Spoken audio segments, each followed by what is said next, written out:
এমন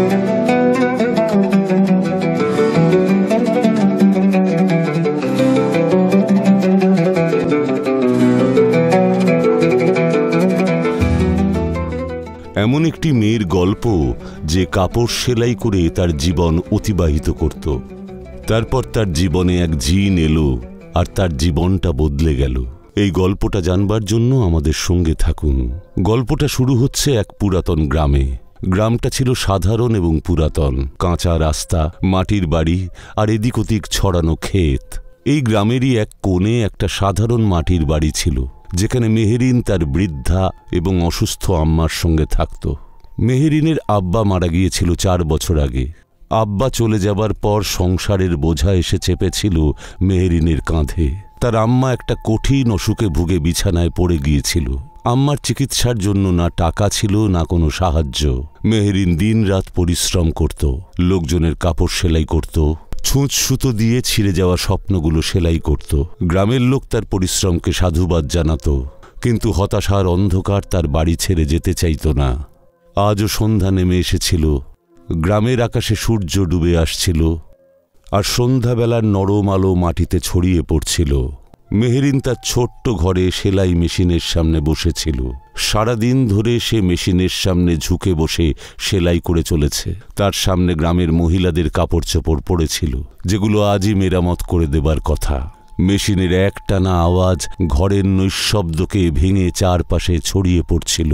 মেহেরিনের আঙুল ক্লান্ত হয়ে যাচ্ছিল, চোখ বুজে আসছিল, কিন্তু কথা দেওয়া আছে কাপড়গুলো আজকেই মেরামত করে দিতে হবে, নইলে বাড়িতে উনুন জ্বলবে না। গ্রামের অনেক মহিলাই সেলাইয়ের পুরো পয়সা দিতে চাইত না। কখনো বাহানা দেখাতো, কখনো বাকি রাখত, কখনো দিতই না। টাকা চাইলে উল্টে কথা শোনাতো। আরে এত তাড়াহুড়ো করার কি আছে? মেহেরিন মনে মনে কষ্ট পেত, কিন্তু কিছু বলতে পারত না। বাড়িতে অসুস্থ আম্মা, ওষুধের খরচ আর পুরো বাড়িটা, পুরোটাই তার পরিশ্রমের উপর নির্ভর করত। এমনই ক্লান্ত অবস্থায় দরজাটা খুলে গেল। গ্রামের সেই 2 মহিলা ভেতরে এলো, যাদের কাপড় মেহেরিন সেলাই করছিল। মুখে হালকা হাসি নিয়ে দুজনেই নরম গলায় বলল, আরে মেহেরিন, এখনো আমাদের কাপড়গুলো সেলাই হয়নি? মেহেরিন মেশিন থেকে মুখ তুলল আর ক্লান্ত গলায় বলল, হ্যাঁ দিদি, সকালের মধ্যেই কাপড় সেলাই হয়ে যাবে। আমি নিজে তোমাদের ঘরে পৌঁছে দেব। তারপর সাহস নিয়ে বলল, দিদি, সম্ভব হলে টাকাটা দিয়ে দিও, আমাকে আম্মার ওষুধ কিনতে হবে আর বাড়ির জন্য কিছু জিনিসপত্র। মহিলারা ঝাঁঝিয়ে উঠল আর নির্লজ্জের মতো বলল, আরে এত তাড়াহুড়োর কি আছে মেহেরিন? কাল দিয়ে দেব, পরশু দিয়ে দেব, আমরা তো পালিয়ে যাচ্ছি না। মেহেরিন মনে মনে জানত এই টাকা হয়তো 1 মাসেও পাওয়া যাবে না। এটাই হয়ে আসছিল, এটাই হবে। যখনই সে সেলাই করত, টাকা সময় মতো পেত না। আম্মার কাতর কণ্ঠ তার কানের মধ্যে ঢুকত, ক্ষুধার্ত দৃষ্টি, অসুস্থ হাত। তবু দায়িত্বে আটকে পড়া মেহেরিন মুখে কিছু বলতে পারত না। মাথা নিচু করে আবার মেশিনে কাজ করতে লাগল। মহিলারা নির্লজ্জের মতো পরস্পরের মধ্যে হাসাহাসি করল আর দরজা দিয়ে বেরিয়ে গেল। মেহেরিনের আঙুলগুলো কাপড়ের উপর দিয়ে চলছিল, কিন্তু চোখ ভেঙে আসছিল। সকালের প্রথম আলোয় মেহেরিনের চোখ খুলে গেল। কয়েকদিনের পরিশ্রম তার মুখে লেগেছিল, কিন্তু বাস্তব পরিস্থিতি তাকে বিছানায় বেশিক্ষণ শুতে দিত না। সে আস্তে করে উঠে বাড়ির কাজে লেগে গেল। ঝাড়ু দেওয়া, জল তোলা আর আম্মার জন্য উনুন জ্বালানো, এই সব কিছু করতে করতে তার হাত দুটো ক্লান্ত এবং কপালে ঘাম জমতে লাগল।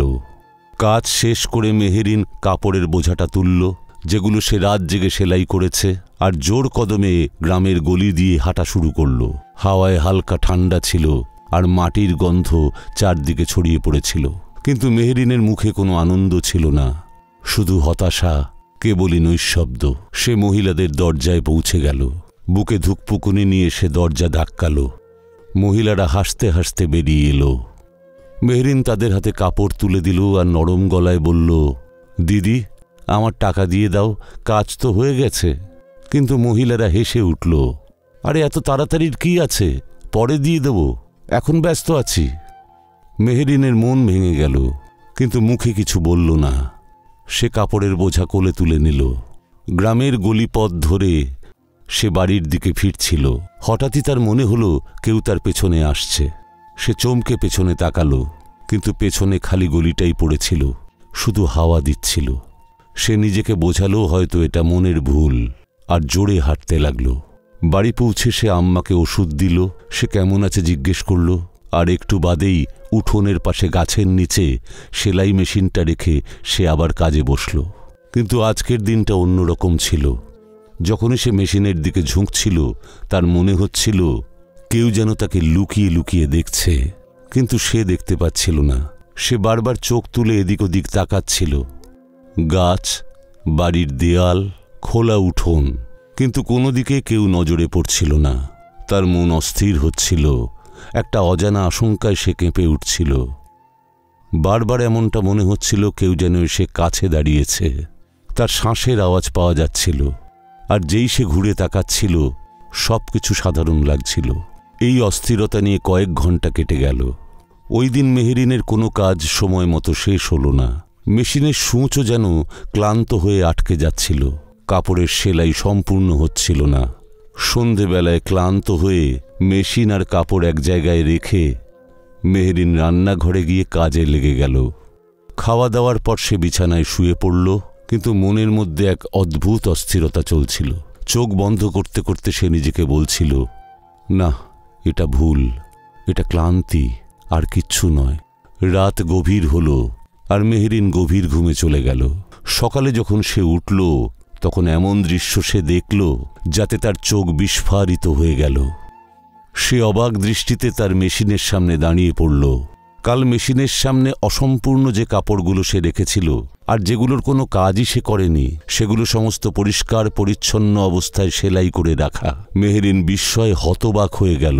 সে একটা একটা করে সেলাই করা কাপড় তুলে দেখতে লাগলো। প্রত্যেকটা কাপড় এত সুন্দর করে সেলাই করা ছিল যে মেহেরিনের দক্ষতাও তার সামনে লজ্জা পাবে। সে মনে মনে বিড়বিড় করতে লাগলো, এটা তো আমি সেলাই করিনি, আরে এটা তো কেটে রেখেছিলাম, আমি তো অর্ধেক কাজও করিনি, তাহলে এগুলো কে সেলাই করলো? তার বুক কাঁপতে লাগলো। সে মনে করার চেষ্টা করতে লাগলো হয়তো রাতে ঘুমের মধ্যেই কাজটা করে ফেলেছে, কিন্তু তার স্মৃতি পরিষ্কার বলছিল যে না, সে কাজ অসমাপ্ত রেখে রান্নাঘরে গিয়ে রান্নার কাজ করেছিল, তারপর ঘুমিয়ে পড়েছিল। মেহেরিনের কপালে বিন্দু বিন্দু ঘাম জমে উঠছিল। সে প্রবল অস্থিরতা নিয়ে সেখানেই দাঁড়িয়ে রইল। সে আস্তে আস্তে কাপড়গুলো গুছিয়ে ফেলল, আর সেই গভীর দুশ্চিন্তা নিয়ে বাড়ির অন্য কাজে লেগে গেল। সে রান্না করছিল, এমন সময় দরজায় আওয়াজ উঠল। সেই মহিলারা এলো যাদের কাপড় মেহেরিন সেলাই করেছিল। মেহেরিন চুপচাপ কাপড়গুলো তাদের হাতে দিয়ে দিল। মহিলারা কাপড়গুলো হাতে নিয়ে একেবারে আনন্দে ভরে গেল। এক মহিলা বলল, আরে মেহেরিন, তুমি তো দারুণ কাজ করেছ, দেখে মনে হচ্ছে বড় শহরের কোনো বড় দর্জি কাজটা করেছে। এইবার তোমার সেলাইয়ের টাকা আমি বেশি করে দেব, আমার মনটা একেবারে ভরে গেছে। দ্বিতীয় মহিলাও প্রচুর প্রশংসা করতে লাগলো। কিছুক্ষণ বাদেই ওই মহিলারা আনন্দে বাড়িতে চলে গেল। কিন্তু মেহেরিন এখনো সেই দুশ্চিন্তা নিয়েই পড়েছিল যে এই চমৎকারটা হলো কি করে। কাপড়গুলো তো সে সেলাই করেনি, তাহলে চমৎকার কাজগুলো কে করল? মেহেরিন সেলাইয়ের জায়গা থেকে রান্নাঘরে গিয়ে আবার নতুন করে চমকে উঠল। তার পা মাটিতে আটকে গেল। রান্নাঘরটা পরিষ্কার ছিল, উনুনটা জ্বলছিল, আর চারদিকে নানান সুস্বাদু রান্না করা খাবার তৈরি ছিল। মেহেরিন পরম বিস্ময়ের চোখে দেখছিল। রুটিগুলো তৈরি হয়ে পড়েছিল নরম এবং গরম। সবজি এমনভাবে তৈরি ছিল যেন কোনো বড় বাবুর্চি তৈরি করেছে, আর খাবারের সুগন্ধ চারদিকে ম ম করছিল। মেহেরিন কাঁপা হাতে একটা ডেচকির ঢাকনা তুলল। অবাক চোখে সে দেখতে লাগল। এত চমৎকার রান্না সে জীবনে কোনোদিন করেনি, এমনকি দেখেও নি। তার বিস্ময় বেড়েই চলেছিল। এসব হচ্ছেটা কি? মেহেরিন নিজেকে প্রশ্ন করল। এই বাড়িতে তো কেবল সে আর তার আম্মাই থাকে, আর আম্মা তো অসুখের জন্য বিছানা ছেড়ে উঠতেই পারে না, কোনো কাজের প্রশ্নই ওঠে না। মেহেরিনের মন বলল এক্ষুনি গিয়ে আম্মাকে জিজ্ঞেস করা যে সেই সমস্ত রান্না করেছে কিনা, কিন্তু তারপর সে আটকে গেল। আম্মার জন্য দুশ্চিন্তা তাকে আটকে দিল। সে জানত তার অস্থিরতা যদি আম্মার কানে যায় তাহলে তার শরীরটা আরও খারাপ হয়ে পড়বে। এই অস্থিরতা নিয়েই সে রান্নাঘর থেকে বেরোলো। কিন্তু এই সব কিছুই কেবল একদিনের ব্যাপার হয়ে রইল না। এবার থেকে রোজই এমনটা ঘটতে লাগলো। মেহরিন কাপড় কাটিং করে রাখত, আর একটু বাদেই সে যখন ফিরত তখন সমস্ত কাপড় সুন্দর করে পরিষ্কার আর সুন্দর করে সেলাই হয়ে থাকত। সে প্রতি মুহূর্তেই অস্থিরতায় ভুগত। মনের মধ্যে কেবলই প্রশ্ন ঘুরত, এটা কে করছে, কেন করছে, আর কিভাবে? একটা করে দিন কেটে যাচ্ছিল আর মেহরিনের অস্থিরতা বাড়ছিল। সে তার আম্মার কাছ থেকে লুকিয়ে চারদিকে নজর রাখত, কিন্তু কখনো কোনো মানুষকে বা তার ছায়াকে সে দেখতে পায়নি। মেহরিন এখন মনে মনে খুবই দুশ্চিন্তায় পড়ে গিয়েছিল। এই সমস্ত কিছু, এই অবাক করা কাণ্ডগুলো তার ভাবনার বাইরে ছিল। দিন দিন তার জীবনটা পাল্টে যাচ্ছিল।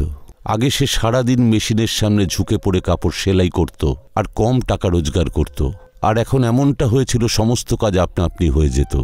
মেশিনের সামনে কাপড় রাখলেই কয়েক মুহূর্তের মধ্যে সেগুলো পরিষ্কার আর সেলাই হয়ে যেত। রান্নাঘরে আসলেই খাবার তৈরি থাকত, বাসন পরিষ্কার থাকত। এই ঘটনাগুলো মেহরিনকে খুশি করতে পারত, কিন্তু না, এই সমস্ত কিছুই তার মধ্যে আশঙ্কা তৈরি করছিল।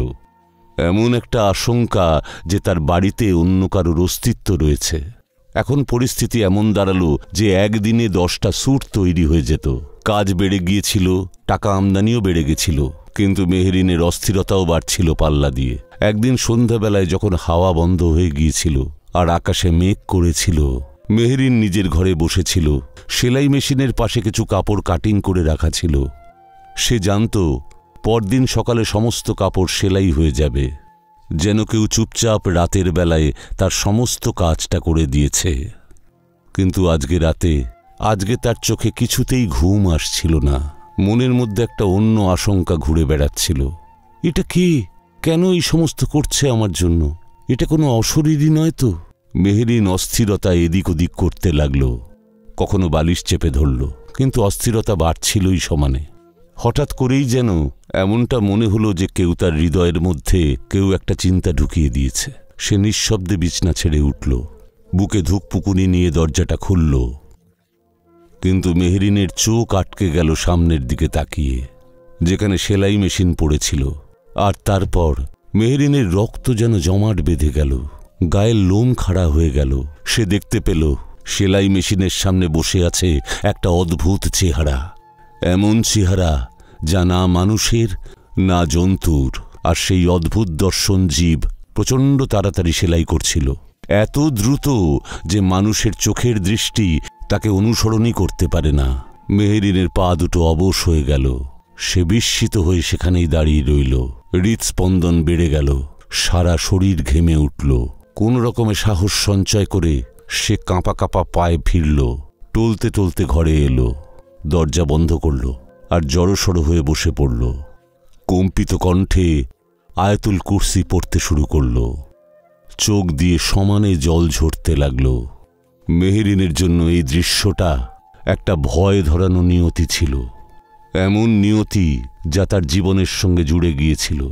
মেহরিন এখন বুঝতে পেরে গিয়েছিল এই সমস্ত কিছু যা যা তার সঙ্গে ঘটছে এটা কোনো সাধারণ মানুষের সহযোগিতা নয়। রাতে সে যা দেখল সেই দৃশ্যটা তার হৃদয়ে দুঃস্বপ্নের মতন আটকে গিয়েছিল। সারা রাত সে আশঙ্কা আর দুর্ভাবনা নিয়ে কাটালো। সকালে যখন সূর্যের আলো তার দরজা দিয়ে ঢুকল, মেহরিন ক্লান্ত চোখে বিছানা ছেড়ে উঠল।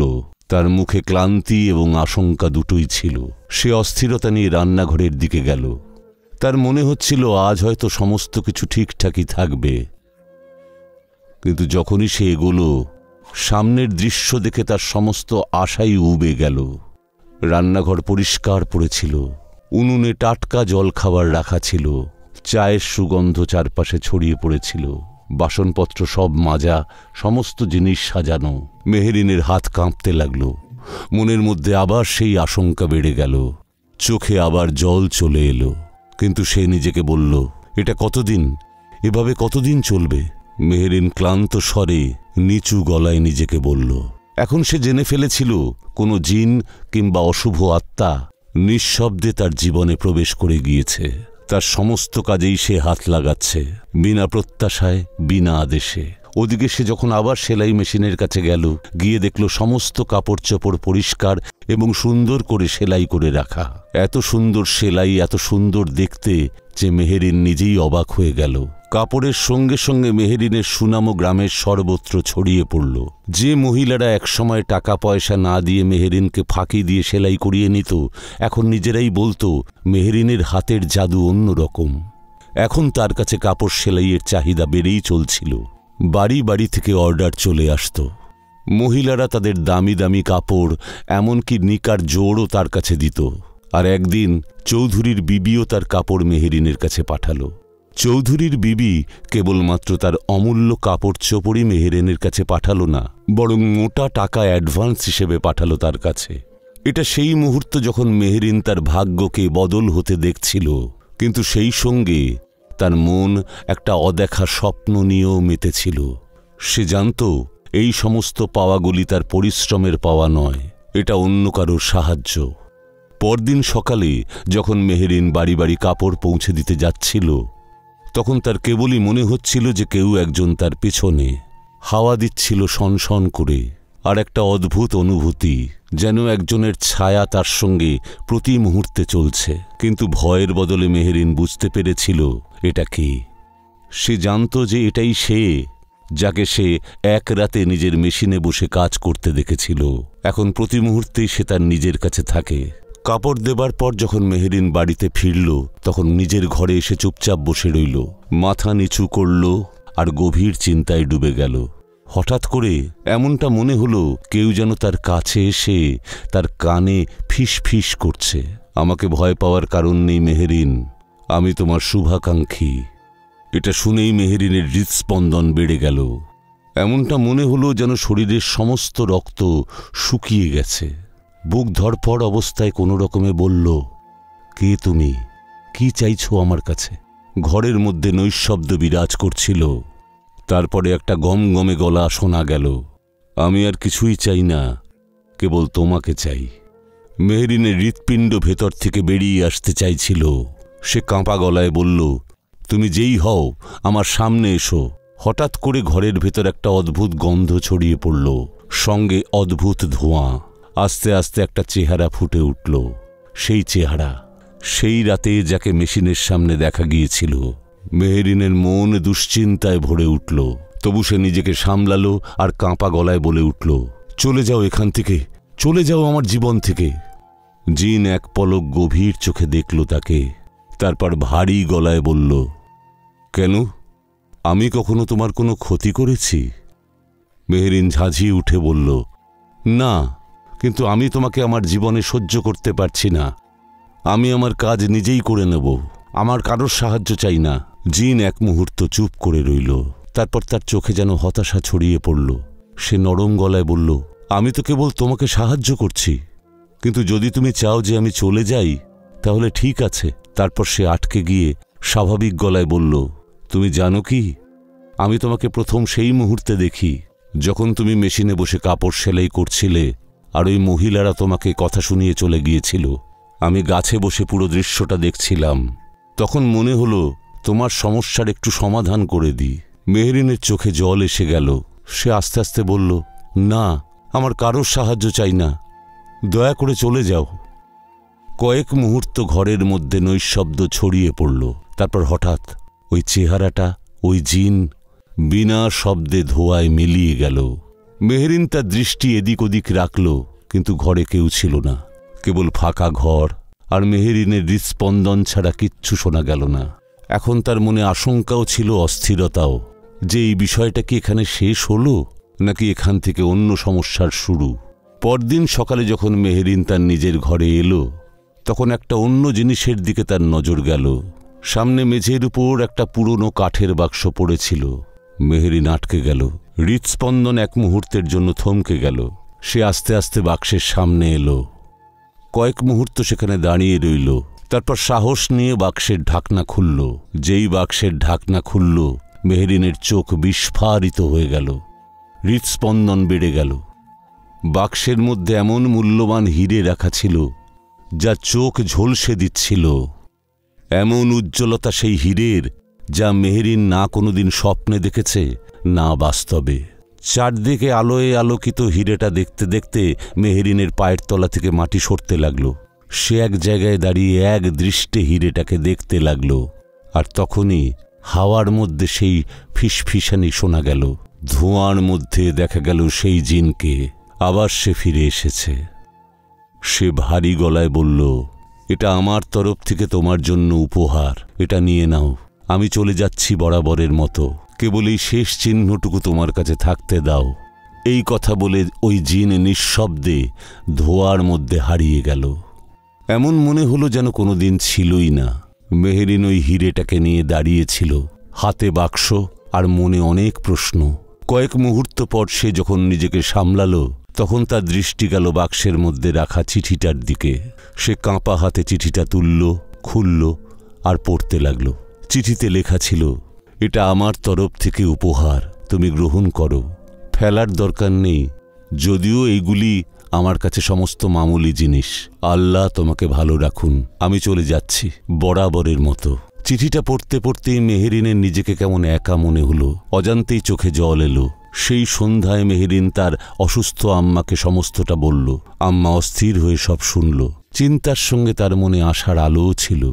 আম্মা অল্প হেসে বলল, মাগো, আল্লাহ তার ভক্তদের জন্য পথ খুঁজে দেন, আমাদের কেবল ধৈর্য ধরতে হয়। কয়েকদিন বাদে মেহেরিন সেই মূল্যবান হীরেটা বিক্রি করে দিল। যা টাকা পাওয়া গেল তাই দিয়ে মেহেরিন আর তার আম্মা একটার বড় বাড়ি কিনল। সম্মান, স্বাচ্ছন্দ্য আর সুখের জীবন তৈরি হলো। এখন আর মাটির ঘর রইল না, না রইল ক্ষুধার্ত দিন, না বিনিদ্র রাত। মেহেরিন মাঝে মধ্যেই ছাদে বসে ভাবে, যদি ওই জিন আমার জীবনে না আসতো, তাহলে আজও হয়তো আমি সেলাই মেশিনের সামনে বসে কোনো মহিলার মুখ ঝামটা খেতাম। আল্লাহ তাআলা এক আশ্চর্য ঘটিয়ে মেহেরিনের জীবন পাল্টে দিয়েছিল। সেই মেহেরিন যে দিন রাত কেঁদে ভাসাত, আজ সুখ আর আনন্দের অশ্রু বেরোয় তার চোখ দিয়ে। কারণ আল্লাহ তার অনুগামীদের হাত কখনো ছাড়ে না। কেবল ধৈর্য, সততা আর দোয়ার সঙ্গে রাস্তার জন্য অপেক্ষা করা উচিত। এই গল্প পছন্দ হলে আমাদের চ্যানেলটা সাবস্ক্রাইব করুন, যাতে এমনই গল্প আপনাদের কাছে পৌঁছতে থাকে।